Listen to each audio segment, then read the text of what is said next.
Hello, quick video on GCSE vectors. We've all looked at translations in the past in year sort of 7, 8, 9, and what we're doing is working out what the movement is, isn't it? If we're going from one point to another, and we're going along, and then we're going to go up a certain distance in X and up a certain distance in Y, and we use certain ways of describing these. We can therefore define that vector, say, to be A.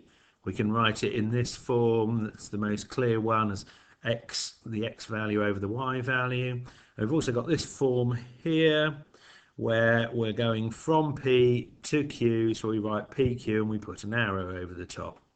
And once we've defined that vector, we can move it around. And it's a lot easier than trying to use coordinates.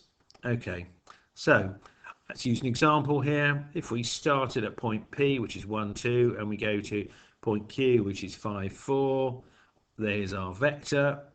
It's got a length, hasn't it? And it's got a direction. And here we're going to, excuse me, here we're going to find our distance. Here is 4, going along the x direction, and we're going up 2. So therefore we've got a vector 4, 2, which we can also define to be A and describe as being P going to Q. But once we've created the vector A with its length and magnitude, we can put it anywhere on our axes and it's still the vector A. It doesn't have to remain as the vector, it's not purely defined as being P to Q. Okay, so let's have a look. What we can do next with vectors, well, we can add and subtract them. So if we start off with our vector A that we just created and we go up that, and then we want to go along vector B, which is this one here, we end up with a resultant journey. That's our resultant vector R. Now, important to bear in mind that we're starting over here and we're going along to the up to there and down to here. And so the arrows must all go in the same direction. Yeah, some people get that wrong when they don't do that. So we're going up A, down B, and that's our resultant R. And if we use these figures here, so the resultant vector R is going to be A plus B, and we just do 4 over 2, and we add it to 2 minus 3, and we end up with a vector 6 minus 1, which is what we'd expect. The alternate is that we could take away B rather than add it on. If we took away B, well, we'd be taking 1 away, going in the opposite direction. So our resultant there would be S. So that's minus B here, isn't it? So we'd be going up there and then up again, up to the left. So A minus B would be 4 over 2 minus 2 over minus 3, which would be 2, 5. There we go. So we can add and subtract vectors, and you can see they work just like ordinary numbers. Okay, we can identify parallel vectors, can't we? So if we start again with our 4, 4, 2 vector, if we had a vector that was twice as long, if we put two A's together to make a new vector D, we can see that D is parallel to A because it's just made up as a combination of two A's. So we can just multiply A by 2, can't we there? Or we could go the other way and we could take A and we can split it in half into these two little vectors, which we're going to call E, which is 2, 1. So each of those vectors is 1/2 of 4, 2. So not only can we do effectively linear multiplication by a number, but we can check that they're all parallel because they should just be multiples or fractions of our base vector. Okay, what else can we do with vectors? Well, really good for looking at directions and seeing if things are parallel or distances are the same. So have a look at this example here. I've got a general quadrilateral. It's not a parallelogram or a rectangle or anything. It's just an irregular one. And what we've done here is we've got our points A, B, C, and D. And what we've done then is find the midpoints. So this midpoint S here is halfway between A and D. Is going to be 5, 3. That one's going to be 10, 4, 7, 8, and 2, 7. Now, if I want, and I'm interested in this this vector, the red vector going from P to Q here. There we go. Then to find this, I'm effectively just looking at my triangle, aren't I? So that's effectively my vector to Q, my coordinates to Q, take away my coordinates to P. So that's 7, 8 minus 2, 7, which gives me 5, 1.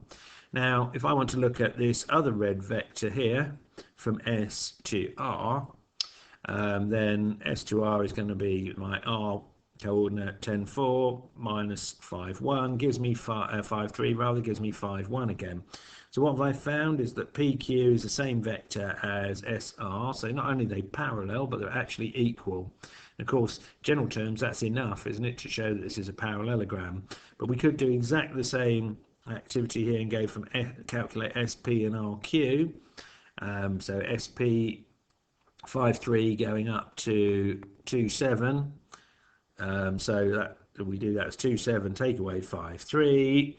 Gives us minus 3, 4, and again we find that SP and RQ are the same vectors. So quite quickly we were able to establish that what we've drawn inside there in the midpoints is a parallelogram. What else can we do with vectors? Well, we can combine vectors and look at fractions to help us find midpoints or points on halfway between something, or a quarter way or a third of the way. So let's have a look at this triangle we've got here with the vertices at O, A and B, and between O and A we've decided that the vector O to A, we're going to call that little a, and the vector O to B, let's call that little b. Okay, so L, this point L here, is 1/4 of the way from A to B. Okay, so how can I work out the vector OL? Well, let's have a look at this, and firstly let's think about the journey we can go on. Well, it's easy to get to A, isn't it? We just have to do vector little a.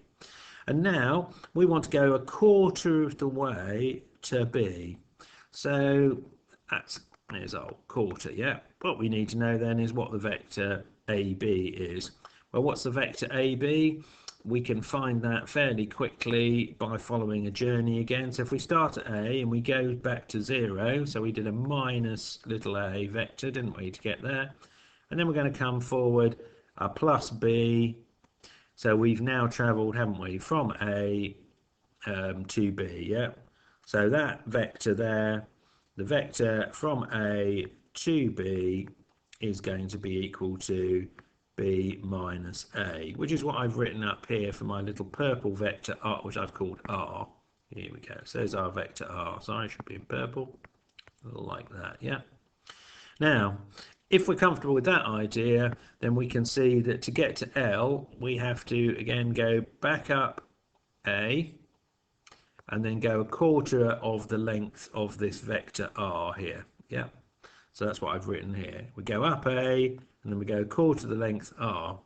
But we know that R equals B minus A. So if I substitute that in here, then I will end up with this expression that OL is 3/4 of the way up. It's 3/4 of the vector A and 1/4 of the vector B. If you think about it, that's another way of looking at this would be to say, let's draw in blue here, that we've gone 3/4 of the way up A to that point there. We okay with that? And then we've gone 1/4 of a B. How about that? Can you see that's another way of thinking about it? But it's quite a neat way of thinking about quickly solving all sorts of general problems of shapes, triangles, polygons, etc. Okay, here we are. Finally, that's my little summary of vectors, the notation, the fact we can add and subtract vectors, and we can do fractional vectors of add and subtract, and we can find parallel vectors by looking to see whether one vector is a multiple or a fraction of the other. Hope that's of use.